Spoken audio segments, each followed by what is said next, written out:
السلام علیکم عزیز طالبات سال سوئم، جیسا کہ آپ جانتے ہیں کہ ہم پڑھ رہے ہیں سورہ نور کی روشنی میں مختلف جو ہیں ٹاپکس، اور آج ہمارے ٹاپک کا نام ہے ابلاغیات کا اسلامی تصور۔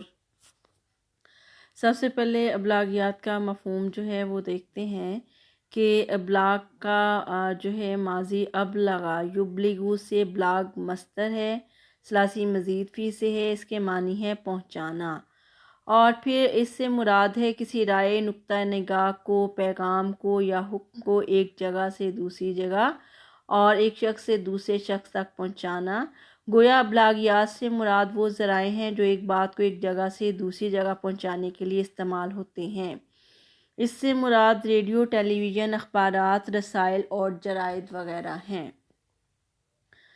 ذرائع ابلاغ کی اہمیت جو ہے اس سے انکار نہیں کیا جا سکتا۔ روزمرہ کی زندگی میں افکار و نظریات کا تبادلہ ذرائع ابلاغ کو ہر دور میں بڑی اہمیت حاصل رہی ہے۔ ذرائع ابلاغ افکار و نظریات کی منتقلی اور آراء کے تبادلے میں بڑا اہم کردار ادا کرتے ہیں۔ ذرائع ابلاغ کی اہمیت کیا ہے کہ یہ افکار و نظریات کا تبادلہ کرنے میں بڑا اہم کردار ادا کرتے ہیں۔ یہ لوگ ایک دوسرے کے نقطۂ نگاہ سے آگاہ ہوتے ہیں اور اس سے پھر افکار و نظریات میں وسعت اور وسعت کے ساتھ اصلاح کا عمل جو ہے وہ جاری رہتا ہے۔ پھر یہ ہے کہ رائے عامہ کی تشکیل جو ہے وہ بھی عوام ذرائع ابلاغ ہی کی مدد سے جو ہے رائے عامہ کی تشکیل جو ہے اس کو مد نظر رکھتے ہیں۔ عوام میں اس قدر اہلیت نہیں ہوتی کہ وہ کسی مسئلے میں صحیح رائے جو ہے وہ قائم کر سکیں، تو ذرائع ابلاغ ہی کے ذریعے جب وہ کسی قومی یا بین الاقوامی مسئلے کے بارے میں جانتے ہیں تو پھر وہ کوئی رائے قائم کر کے اس نتیجے پر پہنچتے ہیں کہ قومی مسائل کا حل جو ہے وہ کیسے تلاش کیا جائے۔ قومی ماہرین روزمرہ پروگراموں اور کسی خصوصی مسئلے کے پیدا ہونے کے موقع پر ریڈیو ٹی وی پر ضرور جو ہے وہ تبصرہ کرتے نظر آتے ہیں، اخبارات میں بھی مضامین چھپتے ہیں، اسی سے رہنمائی حاصل کر کے عوام جو ہے ان مسائل کے بارے میں کوئی اپنی رائے جو ہے وہ قائم کرنے کے اہل ہوتے ہیں۔ گویا ابلاغیات کا مفہوم کیا ہے کہ اپنے نقطہ نظر کو، رائے کو، پیغام کو ایک جگہ سے دوسری جگہ اور ایک شخص سے دوسرے شخص تک پہنچانا، اور ابلاغیات میں ریڈیو، ٹیلی ویژن، اخبارات اور رسائل اور جرائد وغیرہ شامل ہیں۔ ان کی بہت زیادہ اہمیت ہے کہ جو ہے انہی کے ذریعے جو ہے افکار و نظریات جو ہے وہ لوگوں تک منتقل ہوتے ہیں اور پھر ان میں وسعت اور اصلاح کا عمل جو ہے وہ جاری رہتا ہے۔ عوام اس قابل نہیں ہوتے کہ وہ کسی بارے میں کوئی رائے قائم کر سکیں، لیکن ذرائع ابلاغ کی مدد سے وہ اہم جو ہیں قومی مسائل اور اس کے بارے میں کوئی رائے قائم کرنے کے قابل ہوتے ہیں۔ فروغ خیر اور انسداد شر کا ذریعہ ہے۔ اسلام میں ابلاغیات جو ہے جو ذرائع ابلاغ ہیں ان کا اہم مقصد یہ بیان کیا گیا ہے کہ وہ ان ذرائع کے ذریعے سے بھلائی کو فروغ دیں اور برائی کا انسداد کریں۔ جیسے قرآن کہتا ہے کنتم خیر امۃ اخرجت للناس تأمرون بالمعروف وتنہون عن المنکر، کہ تم بہترین امت ہو جو لوگوں کے لیے پیدا کی گئی ہو، جو لوگوں کو نیکی کا حکم دیتے ہو اور تم لوگوں کو برائی سے منع کرتے ہو۔ یہ ہر مسلمان کی انفرادی ذمہ داری ہے اور اجتماعی ذمہ داری بھی ہے۔ اسلام اور ابلاغیات۔ اسلام ایک مکمل اور جامع دین ہے، جہاں دیگر جو ہے شعبہ حیات میں اسلام جو ہے رہنمائی فراہم کرتا ہے، وہاں ابلاغیات کے بارے میں بھی اسلام نے مکمل جو ہے قوانین اور مقاصد جو ہیں اس کے واضح کر دیے ہیں۔ اسلامی اقدار کی روشنی میں ہم ابلاغیات کے لیے مندرجہ ذیل اصول جو ہے وہ وضع کر سکتے ہیں۔ جیسے نمبر 1 صداقت۔ اسلامی اقدار کی روشنی میں صداقت اور صدق بیانی، راستی اور راست بازی کو سب سے زیادہ اہمیت حاصل ہے۔ اسلام جو ہے صدق بیانی کو کیا اہمیت دیتا ہے، اس کا اندازہ اس سے کیا جا سکتا ہے کہ نبی کریم صلی اللہ علیہ وآلہ وسلم نے فرمایا کہ مومن میں کوئی اور عیب ہو تو ہو، لیکن مومن جو ہے کذاب نہیں ہو سکتا، جھوٹا نہیں ہو سکتا۔ اور پھر قرآن بار بار کہتا ہے کہ ایمان والو اللہ سے ڈرو اور سچے لوگوں کے ساتھ ہو جاؤ، سچ پر قائم، کونوا قوامین بالقسط، سچ پر قائم رہنے والے لوگوں کے ساتھ ہو جاؤ۔ اور اس میں نیت کی صداقت، زبان کی صداقت، عمل کی صداقت، تحریر کی صداقت، سب کچھ شامل ہے۔ اور پھر یہ اسلام کہتے ہیں کہ صرف مصدقہ خبر کی تشہیر کی جائے۔ ابلاغیات کے حوالے سے دوسرا بنیادی اہم اصول یہ ہے کہ جو بات بھی کی جائے اس کی پہلے تصدیق کر لی جائے، پھر اس کو عوام کے سامنے جو ہے وہ لایا جائے۔ بلا تحقیق ایک بات کو آگے چلا دینا اسلام قطعاً اس کی اجازت نہیں دیتا۔ سورہ حجرات میں واضح طور پہ اعلان کر دیا گیا کہ یا ایھا الذین آمنوا ان جاءکم فاسق بنبأ فتبینوا ان تصیبوا قوما بجہالۃ فتصبحوا علی ما فعلتم نادمین، کہ ایمان والو اگر کوئی فاسق شخص تمہارے پاس کوئی خبر لے کر آئے تو تم اس کی تصدیق کر لیا کرو۔ آیا یہ بات درست ہے یا نہیں؟ ایسا نہ ہو کہ اس بات کی تصدیق کیے بغیر تم کوئی قدم اٹھاؤ اور بعد میں وہ بات غلط نکلے اور تمہیں اپنے کیے پر ندامت کا سامنا جو ہے وہ کرنا پڑ جائے۔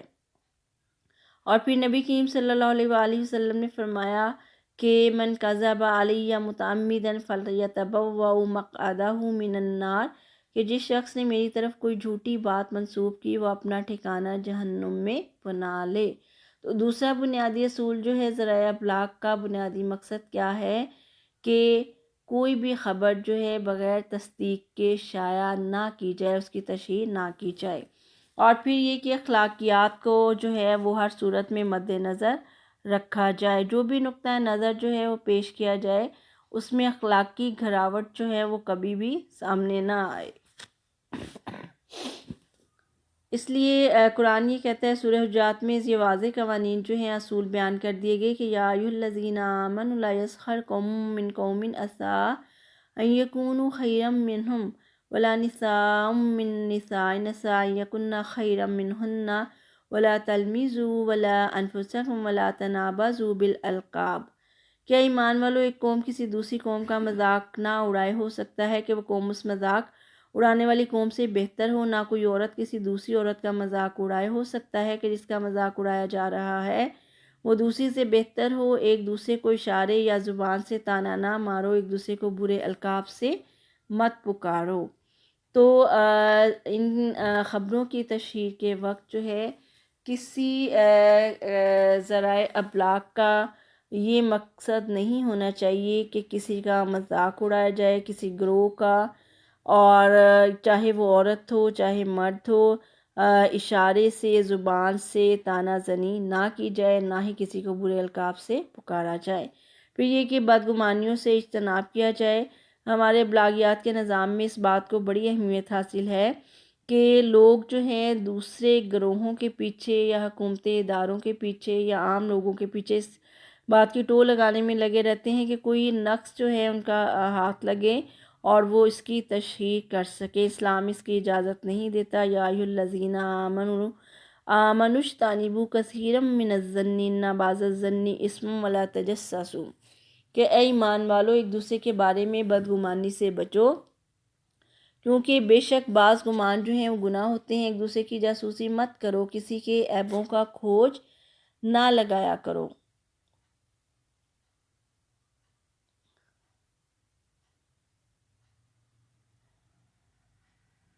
پھر یہ کہ الزام تراشی جو ہے اس سے اجتناب کیا جائے۔ ذرائع ابلاغ کا ایک اہم اصول یا مقصد یہ بھی ہونا چاہیے کہ بغیر کسی وجہ کے کسی پر الزام تراشی جو ہے بغیر تحقیق کے نہ لگائی جائے۔ اگر قرآن اور حدیث کی روح سے اگر کسی میں کوئی عیب موجود ہے تو کوشش کی جائے کہ اس کا ذکر عام لوگوں کے سامنے نہ کیا جائے، بلکہ اس کو چھپانے کی کوشش کی جائے اور نہ ہی کسی کی غیبت کی جائے۔ ولا یغتب بعضکم بعضا، تم میں سے کوئی کسی کی غیبت نہ کرے۔ ایحب احدکم ان یاکل لحم اخیہ میتا فکرہتموہ، کیا تم میں سے کوئی یہ بات پسند کرے گا کہ اپنے مردہ بھائی کا گوشت کھائے؟ ظاہر ہے تم اس سے گھن محسوس کرو گے۔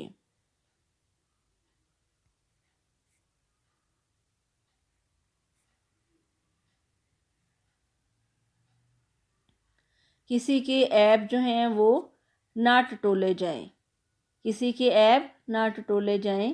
پھر اسلام یہ کہتا ہے کہ کسی کے عیب جو ہیں ان کو ان کی تشہیر نہ کی جائے، قطعاً ان کی تشہیر نہ کی جائے۔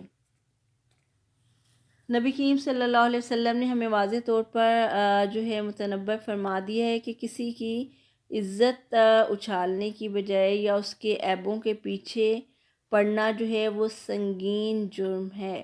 آپ صلی اللہ علیہ وسلم نے فرمایا کہ اگر کوئی شخص جو ہے کسی دوسرے کو ذلیل کرنے کے لیے اس پر الزام تراشی کرتا ہے، اس کے عیوب تلاش کرتا ہے، تو اس کو موت اس وقت تک نہیں آئے گی جب تک کہ وہ بھی انہی عیبوں میں مبتلا نہیں کیا جاتا۔ اور پھر یہ جو کسی کی پردہ پوشی کرے گا، اللہ قیامت کے دن اس کی عیوب کی پردہ پوشی کرے گا۔ اور پھر آپ صلی اللہ علیہ وسلم نے فرمایا کہ مومن جو ہے تان کرنے والا، فحش بکنے والا اور زبان دراز نہیں ہوتا۔ اور پھر یہ کہ لوگوں کے مخفی رازوں کو ظاہر نہ کیا جائے۔ آپ صلی اللہ علیہ وسلم نے واضح طور پر ارشاد فرمایا ہے کہ اگر کسی شخص کی عزت کو خطرہ لاحق ہو اور کوئی دوسرے شخص کی عزت بچانے کی پوزیشن میں ہو اور اس کی عزت بچانے میں مددگار بنے، تو ایسے کسی بھی مرحلے پر جب اس کی عزت کا یہ مسئلہ درپیش ہوگا تو اللہ خود اس کی عزت بچانے کا ذمہ جو ہے وہ لیتا ہے۔ اگر کوئی شخص کسی دوسرے شخص کے عیوب کو چھپاتا ہے تو اللہ تعالیٰ قیامت کے دن اس کے عیبوں پر پردہ ڈال دیں گے۔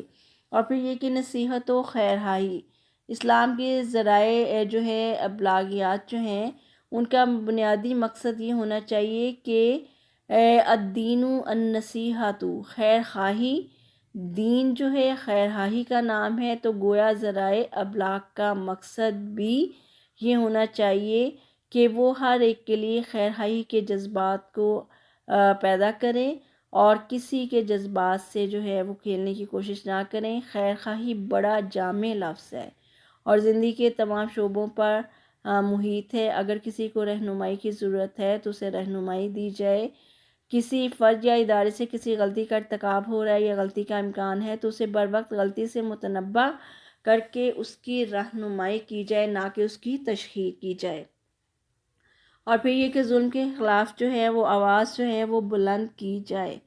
جہاں پہ حد سے بڑھ کر جو ہے ظلم اور زیادتی کی جا رہی ہو، کسی کو نقصان پہنچایا جا رہا ہو، کسی کی عزت پہ حملہ کیا جا رہا ہو، کسی کی ملکیت کو غصب کرنے کی کوشش کی جا رہی ہو، چاہے حکومتی اراکین جو ہیں اس میں ملوث ہوں، تو ایسی صورت میں ان کے خلاف آواز اٹھانا جو ہے وہ بالکل جائز ہے۔ اللہ تعالیٰ فرماتا ہے کہ لا یحب اللہ الجہر بالسوء من القول الا من ظلم، کہ اللہ کو کسی کے خلاف بدگوئی پسند نہیں سوائے اس شخص کے کہ جس پر ظلم کیا گیا ہو۔ خود اللہ تعالیٰ نے اسے اس بات کی اجازت دی ہے کہ وہ جو ہے اس کے بارے میں بلند آواز سے لوگوں کو بتائے کہ اس کے ساتھ یہ جو ہے ظلم یا زیادتی کی جا رہی ہے۔ اور پھر یہ کہ کسی شخص یا ادارے کے منفی کردار سے آگاہی دینا بھی ذرائع ابلاغ کا بنیادی مقصد ہے۔ کسی شر سے محفوظ رکھنے یا کسی فرد، قبیلے یا ادارے کے کسی عیب یا اس کی ناقص کارکردگی یا اس کے کسی ایسے طریقہ کار کے بارے میں لوگوں کو آگاہ کرنا ضروری ہے جس کے نتیجے میں لوگوں کو وسیع نقصان کا امکان ہو، تو پھر لوگوں کو اس سے آگاہی دینا بھی ذرائع ابلاغ پر فرض ہے۔ پھر یہ کہ اخلاق سوز باتوں کی تشہیر جو ہے وہ بالکل نہ کی جائے۔ اسلام جو ہے کسی صورت میں فحاشی یا اخلاق سوز کاموں کی یا باتوں کی تشہیر کی اجازت نہیں دیتا تاکہ معاشرے میں اس کو مزید جو ہے فروغ نہ مل سکے۔ ایون یہ کہ اسلام جو ہے فحاشی پھیلانے والے ذرائع کا بھی انسداد کرتا ہے۔ یہ آیت جو ہے یہ آپ کے جو ہے اس ٹاپک سے ریلیٹ ہے کہ ان الذین یحبون ان تشیع الفاحشۃ فی الذین آمنوا، کہ بے شک جو لوگ چاہتے ہیں کہ بے حیائی پھیلے فی الذین آمنوا، ان لوگوں میں جو ایمان لائے ہیں، لہم عذاب علیم، ان کے لیے دردناک عذاب ہے، فی الدنیا والآخرہ، دنیا میں بھی اور آخرت میں بھی، واللہ یعلم، اور اللہ تعالیٰ جانتا ہے وانتم لا تعلمون، اور تم نہیں جانتے۔ تو اس آیت کریمہ کی روح سے فحاشی پھیلانے کے تمام اسباب جو ہیں اور ذرائع کی مذمت کی گئی ہے، مثلا بدکاری کے اڈے قائم کرنا، بد اخلاقی و فحاشی کی ترغیب دینے والے، جذبات کو اکسانے والے قصوں، کہانیوں، شعر، افسانوں، ناولوں، کھیلوں، ڈراموں اور کھیل تماشوں کو جو ہے فروغ دیا جائے۔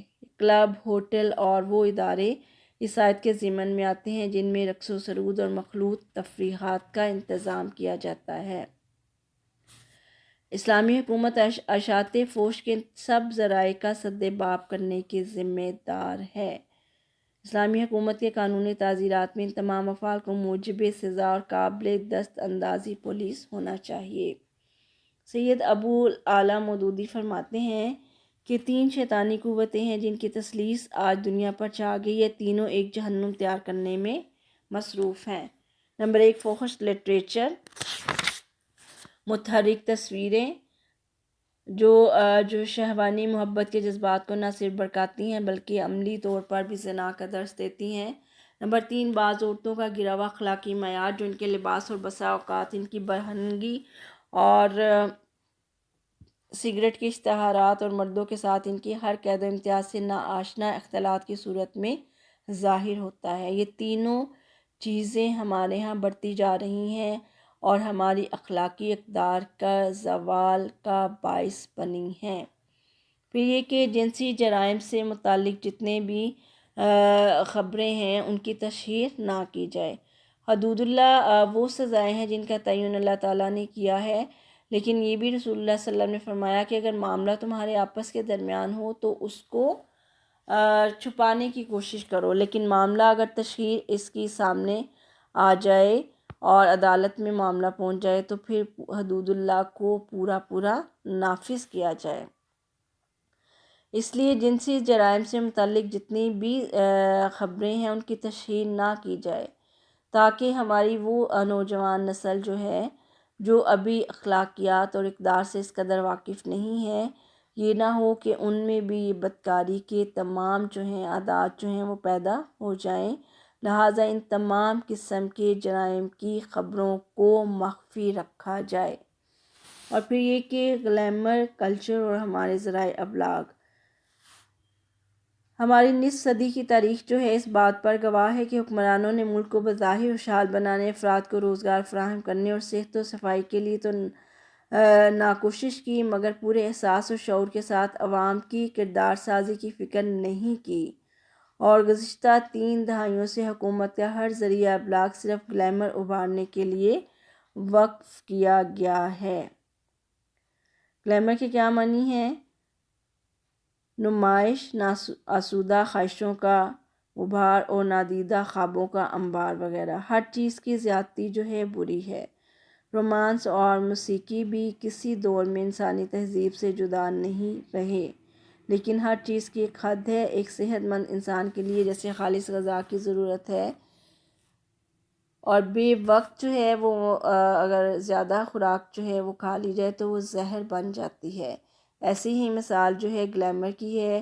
اس میں ٹیلی ویژن ہے، اس کا استعمال ہے ڈراموں کے جو مناظر ہیں اور فحش مناظر اور ایسے مناظر جن کے بعد نوجوان نسل میں ہیجانی کیفیت اور دیگر جذبات وہ پیدا ہوتے ہیں۔ قطعاً اس کی ذرائع ابلاغ کا مقصد یہ نہیں ہونا چاہیے۔ ہماری اصل اوقات وہ ہمارا حقیقی کلچر ہے۔ حقیقی کلچر سے کیا مراد ہے؟ ہماری وہ روایات ہیں، وہ اقدار ہیں، چونکہ ہمارا رہن سہن ہر چیز ہمارے دین پر وہ بیس کرتا ہے۔ دین و دنیا کے تمام معاملات وہ ہمارے دین سے ریلیٹ کرتے ہیں۔ تو جو ہماری اقدار ہیں، روایات ہیں، جو ہم نے اپنے بڑوں سے اور بڑوں نے اپنے بڑوں سے لی ہیں، تو وہی اصل میں ہمارا کلچر بھی ہونا چاہیے۔ لیکن آج کے دور میں کلچر کو بہت سی نئی شکلوں میں اور فحش قسم کی شکلوں میں وہ اس کو ریپرزینٹ کیا جاتا ہے، اور یہاں پہ رقص و سرود کی محفلیں، اور پھر یہ کہ خواتین کو روایتی لباس کے ساتھ ساتھ جو ہے ان کا رقص اور یہ تمام چیزیں جو ہیں ہمارے کلچر کا حصہ نہیں ہیں، اور نہ ہی یہ ذرائع ابلاغ کا کام ہے کہ وہ ان کی تشہیر کرے۔ ہمارا اصل مسئلہ جو ہے وہ تعلیم ہے۔ تعلیم کے ذریعے جو ہے ہم اپنے نوجوان نسل کو، اپنے طالب علموں کو جو ہے وہ اسلام کی بنیادی اصول اور اپنی روایات، اپنی اقدار کے بارے میں مکمل رہنمائی جو ہے وہ فراہم کر سکتے ہیں۔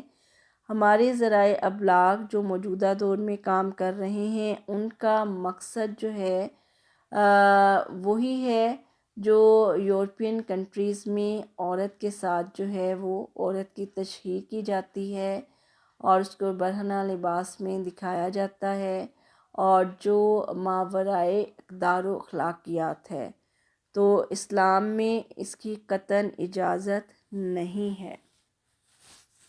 اسلام میں ذرائع ابلاغ کا اصل مقصد کیا ہے کہ جو ایسے امور جو عوام سے چھپے ہیں یا پھر ان کو جو ہے عوام کے سامنے لایا جائے گفتگو کے ذریعے، تاکہ عوام جو ہے وہ ملکی صورتحال سے باخبر ہو سکے۔ اور دوسرا یہ کہ جن اداروں کی وجہ سے یا جن فحاشی کے اڈوں کی وجہ سے قوم کو یا ملک کو نقصان درپیش ہو، ان خطرات سے آگاہ کرنے کے لیے ذرائع ابلاغ کو مؤثر طریقے سے استعمال کیا جائے۔